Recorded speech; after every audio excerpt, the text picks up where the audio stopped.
Greetings to you and welcome to this episode of G.R.A.C.E Podcast. I'm Timothy Muse. I'll be your host as we spend this time together today. It's a joy to be with you. I want to thank you for tuning in. I want to thank you for making this podcast a part of your journey. And as always, yes, I want to thank you for being on the journey. I want to thank you for being here. I want to thank you for making this part of your life, investing in you, growing in you, putting time and energy in you. I know I say this all the time. And maybe it's redundant when you hear me say it on the podcast, but I want to make sure that someone is saying it to you, that someone is saying how proud they are of you for being on this journey, because you're not going to hear that very often. Most of the time, people are going to try to get you to stop or draw back because they become uncomfortable. But I'm proud of you. I'm proud that you're here. I'm proud that you're invested in you, and I'm proud to be part of it. Thank you for allowing me to do that. Thank you for allowing me to be here on this journey with you. It is so powerful. It is so incredible. So thank you for that. Thank you for all that you have allowed me to do to bring this to you. If this podcast is helpful, please, share it out there. Put it out there on your social media feeds. I post on LinkedIn, X, Instagram, and Facebook. If you follow me or any one of the podcasts on those feeds or the life coaching on those feeds, you're going to see the podcast. If you are on one of the listening platforms, Spotify, iHeartRadio, or Amazon Music, follow us, give us a rating and review. Every positive rating and review tells the platforms that people are listening, and you'll get notifications when a new episode comes out. And if you want to reach out to me directly, GRACELifeCoaching.com. I'd love to hear from you. If you want to do some coaching, if you want to do some Reiki, some sound bath, whatever you'd like to do, GRACELifeCoaching.com is a way to get a hold of me. I would truly love to hear from you. So I want to welcome you back into this process, a series about friendships. And we've been talking about friendships. Over the past several episodes, we've talked about building strong friendships, understanding their value, becoming a better friend, practicing vulnerability, supporting each other during difficult seasons, and navigating when friendships change. Today, we're stepping into a topic that can be uncomfortable but incredibly important. Today, I want to talk about toxic friendships and healthy boundaries. Because while friendships can be one of the greatest sources of support and joy in life, they can also at times become a source of stress, exhaustion, and even emotional harm. And learning to recognize that and respond in a healthy way is a critical part of personal growth. Learning to recognize when you're in a toxic friendship and how to deal with it. Now, let's begin with a simple question, because what makes a friendship unhealthy or toxic? That's really important to know. A toxic friendship is one where the relationship constantly drains your energy rather than strengthens you. Now, this doesn't mean a friend having a bad day. We all have bad days. It doesn't mean walking through a difficult season together. No, not at all. Healthy friendships include challenges. We've talked about that. We all have difficult days and we all go through difficult seasons. A good, strong friendship is not just a friendship that's there when everything is great. It's a friendship that endures. We've talked in the past about that. But toxic friendships show patterns. Repeated behaviors that leave you feeling exhausted or unappreciated, disrespected, emotionally drained, or even anxious. Okay, so there's a difference. Friends that have bad days or going through a difficult season, that happens. And strong, mature friends come alongside them. A toxic friend is one that has patterns, and these patterns keep showing up, leaving the other person exhausted or unappreciated, disrespected, emotionally drained, or anxious. Over time, these patterns take their toll. They really do. We can enter into seasons and difficulties, but when that pattern keeps coming back over and over, it takes its toll. And so you may be asking yourself, what are some of these patterns that I'm referring to? Well, I want to go through a couple of signs, a couple of patterns that are common in toxic friendships. One is constant negativity. Every interaction feels heavy. The conversation is always negative. You ever come into a relationship or a sphere with someone, it's just always negative. No matter what it is, it's always negative. There's always a place to find a complaint or a criticism or a pessimism that dominates the relationship. Okay? No matter what it is, whether it's a movie or a meal or a soda or a conversation, there's always constant negativity. Now, again, this is not to say that we can't be negative. Of course we can be negative. We all have those negative emotions, those negative feelings. I'm talking about constant negativity when it's always there. That thought that you see someone come along or you see a phone number and you're like, oh, what are they going to complain about now? oh, what are they going to criticize now? Or it's like, oh, I'm never good enough because they always just criticize me or bring me down or make fun of me. Or there's just a pessimism. The world's going to end. This is going to be terrible. No matter how great it's going to be, this is just going to be terrible. That's exhausting. Look, while everyone needs support sometimes, a toxic pattern is when negativity becomes constant and there's no movement towards growth. There's no movement away from that. Again, and we want to make sure that we're clear about this because we all have our moments. We all have our struggles. We all have bad days and low energy. That's not what we mean here. It is when it's just constant and there's no movement towards growth. There's no way to snap out of it. No matter how good it might be, there's always negativity. So that's one pattern of a toxic friendship. Another one is the one-sided effort. You're always the one reaching out. It's all one-sided. Always the one checking in. Always the one making time. Okay? So the energy flows one side to the other. It's not mutual. Remember we talked before, strong friendships are mutual. They're mutual investment, mutual times of reaching out and investing. But, when a one-sided effort, there's one side that's always reaching out, one side that's always checking in. But when you stop, the relationship becomes silent. It's like I'm always reaching out, I'm always doing this stuff. But when you stop, the relationship becomes silent. Healthy friendships require mutual effort. Healthy friendships require mutual effort. Notice I didn't say healthy friendships require balanced effort because it really never is balanced.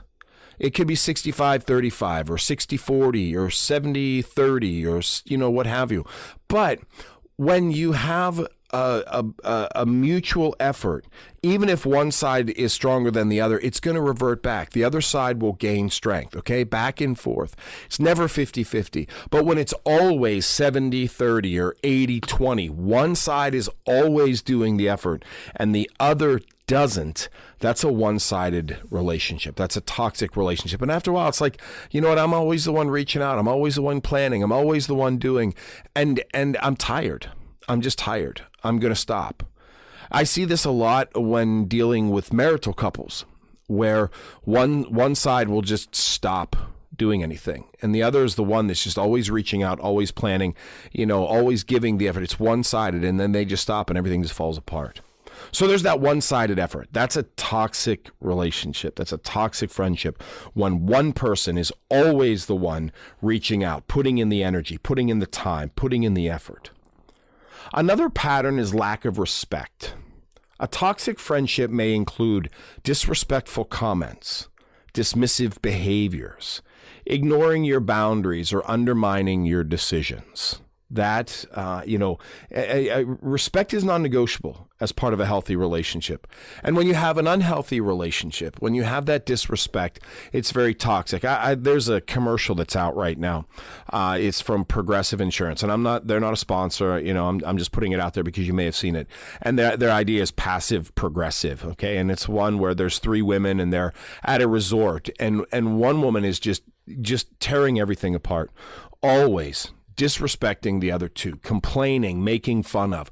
That's a toxic relationship. If you see that commercial and you're like, wow, I saw that commercial the other day and I was with my wife and my wife's like, yeah, that person wouldn't be in my life very long. No, because that's toxic. That lack of respect, that absolute lack of respect, disrespectful comments, dismissive behavior, ignoring your boundaries, undermining your decisions. Okay, that's a toxic friendship. Now, look, don't get me wrong. We all disrespect our friends sometimes. It happens. Again, this is not, I don't want to pin this on a behavior that may happen from time to time. I'm talking about patterned behavior here. If you spend time with someone who in a pattern lacks respect for you, then you're not in a healthy relationship, okay? You're in a toxic relationship. Another one is manipulation or guilt. Some friendships operate through guilt. If you really cared, you would ...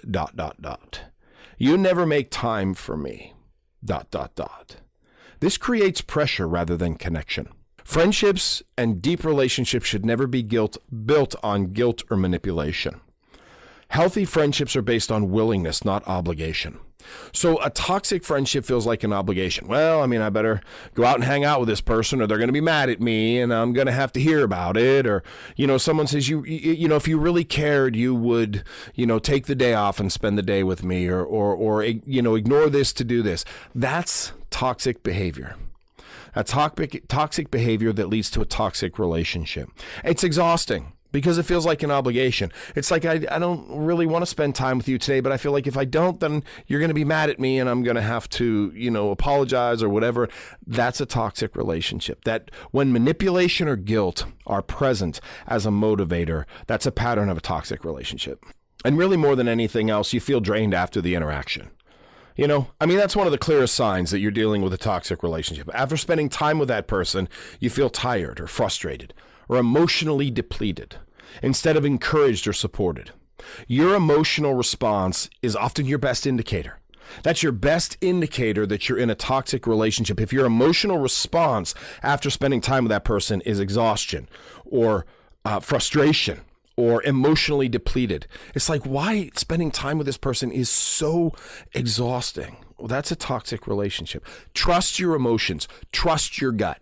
If you're feeling exhausted when you're spending time with someone, then you have to question whether this is a healthy relationship or a toxic one, because it probably is going to turn out that it is a toxic one. It just may not look like it. It may not have some of the other patterns. But look, we spend time in toxic relationships. Sometimes we can identify an unhealthy relationship, but we stay anyway. And there's several common reasons why we do that. There's several common reasons why we stay in an unhealthy relationship. One is we have history. We've been friends for so long. Back in the day, they were a really great person, and we've been friends for so long. We've had this shared history, and that shared history can make it difficult to step back even when the friendship or the relationship has changed. That shared history can make it difficult to step back. It's like, we've been friends for so long. I don't want to remove myself from their life, but they're just exhausting. They're frustrating. It's just negative. It's constant complaining. It's constant criticizing. So history is one of the reasons why people stay in toxic relationships. Guilt is another one.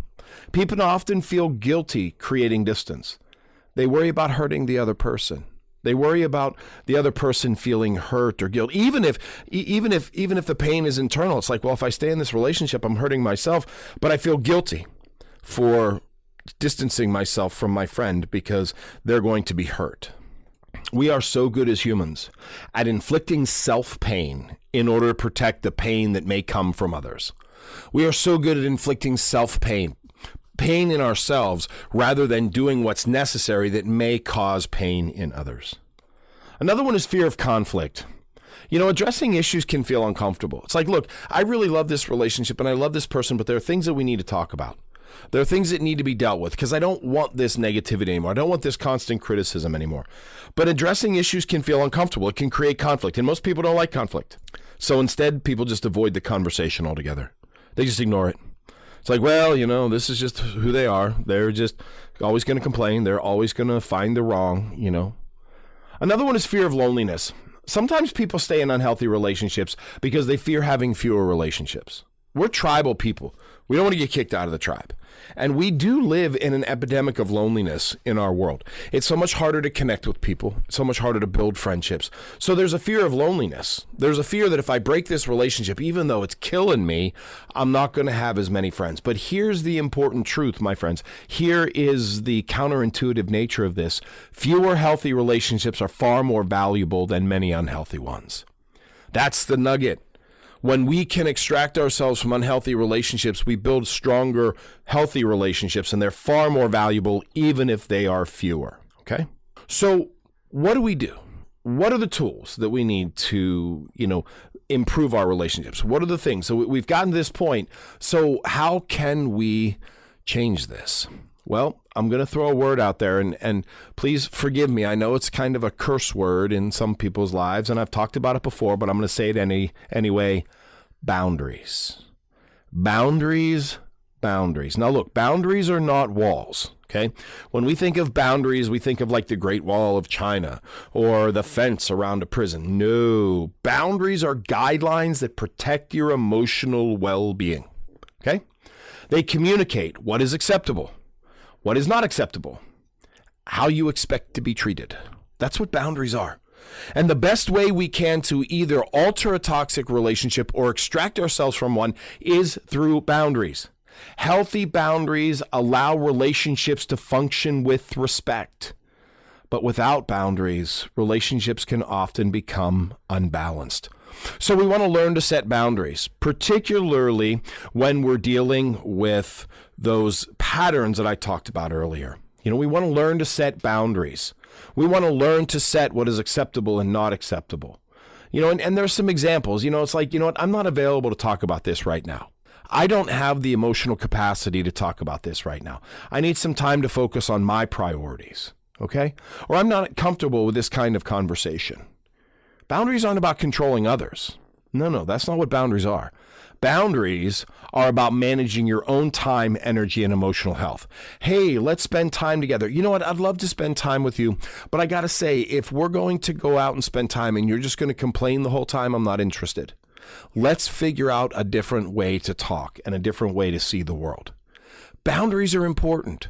This is how we manage our own time, energy, and emotional health. Hear that again. We are not setting boundaries to control anybody else. We are setting boundaries to say, this is what is acceptable in my world right now. This is not what is acceptable in my world right now. This is how I expect to be treated. One of the things that is really polarizing us right now is politics. And that division can be really, really fierce. But that doesn't mean we can't have friends who have different political views. We just set the boundary to say, you know what? You and I differ politically, and I don't want to get into this, so we're just not going to talk about it. And if you need to have a political conversation, then that's not with me. That's a boundary. Okay, let's talk about something else. There's 80 billion other topics out there in the world to talk about. Let's talk about something else. Boundaries are about managing your own time, energy, and emotional health. And we deal with and we navigate through toxic relationships through boundaries. We set boundaries, and then we live with those boundaries. Now, here's the thing. Boundaries can be uncomfortable, of course, particularly when you have never set them before. But as you continue to set boundaries, they become easier to practice, okay? They feel uncomfortable at first, but it becomes easier to practice. So I want to give you 3 simple principles about boundaries. The first one is to be clear. Avoid vague language. Be direct and respectful. I don't want to talk about politics with you. That's clear. Direct, respectful. I love you. We differ politically. I don't want to talk politics with you. Okay? It's clear. So be clear. Be clear about what your boundary is. I don't want to sit here and complain about every little thing that you perceive as wrong. Okay? That's clear. Respectful, but clear. The second is to be consistent. Boundaries only work if they're maintained. Okay? I don't want to talk politics with you. I love you and I love spending time with you, but I don't want to talk politics with you. No, I said I don't want to talk politics with you. Okay? So be consistent. Look, we talked last time. I said I don't want to talk politics with you. Consistency. Okay? So they need to be clear and they need to be consistent. When boundaries aren't upheld, then confusion follows. If you set boundaries and then you crash them, people won't know whether they should hold on to them or not. And be calm. You don't need to argue. You don't need to defend excessively. State your boundary with confidence and calmness. And if you're with someone who won't respect your boundaries, then that's an indication to say, I need to not be with them. Remember I said one of the patterns of toxic behavior is respect, lack of respect? Well, if you set boundaries and the person you're with won't respect those boundaries, there's a pattern of disrespect. You need to acknowledge that and say, okay, I'm done. I'm done. I'm not going to enter into this. So, you see, there are times when we set boundaries. Boundaries are important, but there's another thing to realize. That there may be a time when distance becomes necessary. If you're dealing with a toxic friendship or a toxic relationship, you set boundaries. If the boundaries work, great. Everybody's happy. But if they don't, then there might be a realization that distance becomes necessary. If a friendship continues to ignore boundaries, if respect continues to be lacking, if the relationship continues to drain your energy, it may be time to step back. It may be time to take a break. And that decision, while difficult, is sometimes necessary for your well-being. Sometimes it's necessary. And you can be clear You can be clear about it. But if it's like a one-sided friendship where you're putting in all the effort, just stop putting in the effort. You can be clear about it, or you can just, step away. Sometimes that needs to happen. Sometimes relationships run their course and they need to just come to an end, or there needs to be a break. That's not guilt. That's not shame. That's just saying, you know what? I need to step away. I need a break from this because this energy is just draining me. So ask yourself, is there a friendship in your life that constantly drains your energy? Are there boundaries that need to be established? Maybe there are things you're just not going to talk about or things you're not going to do. Are you honoring your own emotional well-being within the relationship? Are you honoring yourself? Or are you emptying yourself far more than you should for the relationship? Awareness, my friends, is the first step towards change. When we become aware of what the relationships do to us, then that is how we can begin to change them. So reflect about that. And I'm sure as I've been talking about this, if there is, you probably have somebody's face in your mind. You think, oh, yeah, that's that person. Oh, yeah, I get it. Maybe you've already started feeling this, but you haven't had the words to put to it. Maybe I'm giving you the words to put to it. Friendships should be a source of encouragement, strength, and support. And while not every friendship is perfect, and it's not meant to be perfect, okay? We're broken beings. We are imperfect. We are messy. But healthy relationships include mutual respect, care, and balance. So learning to recognize toxic patterns and responding with healthy boundaries allows you to create space for better relationships in your life. And if the person you're working with isn't willing to accept them, then maybe some distance is needed. Maybe it's time to take a break and heal and work on yourself. That's what I got for you for today, my friends. I hope it's helpful. If it is, please share it out there. Put it out there in your social media feeds. Follow us. If you're on one of the listening platforms, give us a rating and review. And as always, if you want to reach out to me directly, GraceLifeCoaching.com is the website. I would love to hear from you. I would love to see if there's a way I can come alongside you and assist you in any way. Because at Grace Life Coaching, we want you to be the best you.